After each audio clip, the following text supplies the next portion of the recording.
വയനാട് ഉരുൾപൊട്ടൽ പുനരധിവാസ പട്ടികയിൽ അനർഹരും ഉൾപ്പെട്ടിട്ടുണ്ടെന്ന് പരാതി.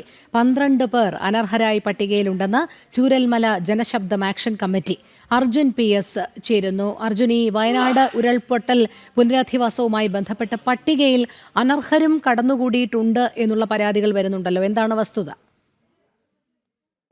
ഇത്തരത്തിൽ 88 പേരെ പുതുതായി ഈ പട്ടികയിൽ ഉൾപ്പെടുത്തുന്ന ഒരു സാഹചര്യം ഉണ്ടായിരുന്നു. അതിലാണ് 12 പേർ അനർഹരായി ഉണ്ടെന്നുള്ള ഒരു സൂചന. 88 പേർ ഈ പട്ടികയിൽ ഇല്ല എന്നുള്ള കാര്യം നിലനിൽക്കുകയാണ് 12 പേർ അനർഹരായി ഇപ്പോഴും ഈ പട്ടികയിൽ കയറി പറ്റിയിട്ടുള്ളത്.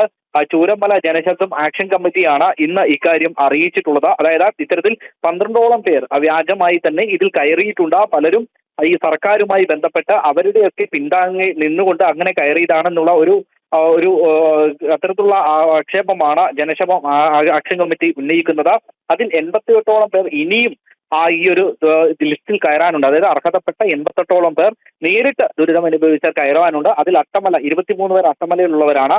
പടവട്ടിക്കുന്നിൽ 23 പേരുണ്ട്, മുണ്ടക്കയിൽ 16 പേരുണ്ട്, റാട്ടപ്പാടിയിൽ 26 പേരുണ്ട്. ഇത്രയും ആളുകൾ, അതായത് ടോട്ടൽ 88 പേർ ഇനിയും ഈ ഒരു ലിസ്റ്റിൽ ഉൾപ്പെടാൻ ഇരിക്കുന്നുണ്ട് എന്നിരിക്കെയാണ് ഇത്തരത്തിൽ 12 പേർ അനർഹരായി ഈ ഒരു സാഹചര്യത്തിൽ ലിസ്റ്റിൽ കയറിയത് എന്നുള്ളതാണ് പ്രധാനമായിട്ടുള്ള ഒരു ആക്ഷേപത്തിന് കാരണം. മാത്രമല്ല, ഈ ടൗൺഷിപ്പ് പദ്ധതി ഇതുവരെയും പൂർത്തിയാകാത്തതിലും വലിയ രീതിയിലുള്ള പ്രതിഷേധമാണ് ഇവർക്കുള്ളത്.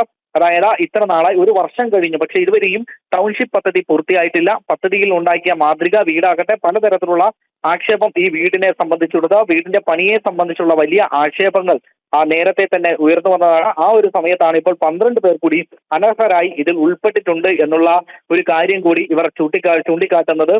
അതിലുപരി മറ്റൊരു കാര്യം എന്ന് പറയുന്നത്, മുസ്ലിം ലീഗ് വീട് നിർമ്മിച്ചു നൽകാമെന്ന് പറഞ്ഞ പ്ലാന്റേഷൻ, അതായത് ഭൂമി ഏറ്റെടുക്കുന്ന ഒരു സാഹചര്യം ഉണ്ടായിരുന്നു. ഇതിൽ 100-ലധികം ആളുകൾക്ക് ഇവിടെ വീട് വെച്ച് കൊടുക്കും എന്നുള്ളതായിരുന്നു ഇവർ പറഞ്ഞിരുന്നത്. പക്ഷേ ഇവിടെ വലിയൊരു പ്രശ്നം എന്ന് പറയുന്നത്, ഈ മുസ്ലിം ലീഗ് കണ്ടെത്തിയത് തോട്ടം മേഖലയാണ്. ആ തോട്ടം മേഖലയിൽ ഒരിക്കലും ഭൂമി ഇത്തരത്തിൽ ഉപയോഗിക്കാൻ കഴിയില്ല എന്നുള്ള ഒരു കാര്യമിരിക്കെ എങ്ങനെയാണ് ഇനി അവരുടെ കാര്യം എന്നുള്ളത് കൂടി സർക്കാർ ചിന്തിക്കേണ്ടതുണ്ട്. സർക്കാർ അവർക്ക് കുറച്ച് ഈ മറ്റുള്ള സംഘടനകൾ ഭൂമി വെച്ച് നൽകാമെന്ന് പറഞ്ഞ ആളുകൾ ഇപ്പോഴും ഈ വാടക വീടുകളിലാണ്. അവർക്ക് തുടർന്ന് വാടക നൽകണം എന്നുള്ള ഒരു ആവശ്യം കൂടി ഇവർ ഉയർത്തുന്നുണ്ട്. രോഹിണി.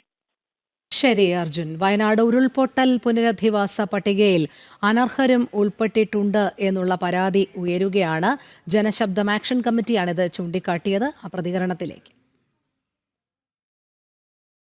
പട്ടിക വന്നിരിക്കുന്നത് 49 പേര്. ഈ 49 പേരുടെ ലിസ്റ്റ് ഒരു കാരണവശാലും അംഗീകരിക്കാൻ പറ്റാത്തതാണ്. 12ഓളം പേര് ഒരു അർഹതയും ഇല്ലാത്ത ആളുകൾ അതിൽ കയറി കൂടിയിരിക്കുന്നു.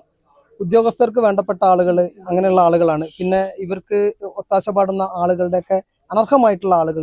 ഒരു മാനദണ്ഡം പറയുക, അത് അർഹരായിട്ടുള്ള ചിലർക്ക് മറ്റൊരു മാനദണ്ഡം. അതുപോലെ ഇവർ പറയുന്ന മാനദണ്ഡം തന്നെ ചിലർക്ക് വേണ്ടി ഇല്ലാതാക്കുക, ചിലർക്ക് കർശനമാക്കുക. ഇത്തരം രീതിയാണ്. ഇത് അംഗീകരിക്കാനാവില്ല.